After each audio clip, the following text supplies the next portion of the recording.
Assalomu alaykum. Nabijon Nurmatov kanaliga xush kelibsiz. Men bugun Tbilisidan ichidaman. Pomidor to'g'risida sizlarga aytib o'taman inshaalloh. Bugun 10-oktyabr kuni. Mana Tbilisida pomidor pishyapti, juda zo'r. Bu yerda ikki qator Tbilisida.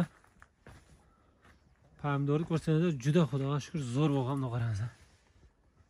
Juda yaxshi. Mehnat qilish kerak-da, faqat mehnat qilish kerak. Pomidorni tozaligini qaranglar. Toza pomidor. Bo'yatir, bo'yi ham baland, tozaligi ham hamma taraflama mehnat qilish kerak bunda pomidor. Bittadan like bosib bizning kanalga obuna bo'linglar. Yaxlar Rossiya bora olmay, deportga yuribdi, shundan Tbilisida qilib foydalanib, inshaalloh mehnat qilib pul topsa bo'ladi. Mana ko'ryapsizlarmi? Bu pomidor. Juda zo'r bo'lgan. Yemda qarang, juyaklarning ichida pishib yotadi.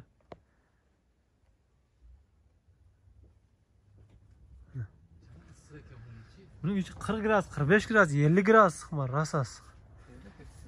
Terlaydi. Bunday ochiqni chiqib ketgan.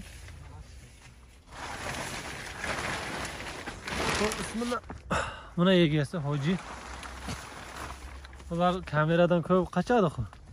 Shundan tabat. Hoji. Bu yaniki Kolxozobod ittifoq, ya'ni Kolxozobod ittifoq 5 bolada. Buni yana bir ko'rsataylik, buni ochib turib, mana. Ey bola, yo'q qara. Uyaladi bu. Bola o'sib qo'yadi. Ha?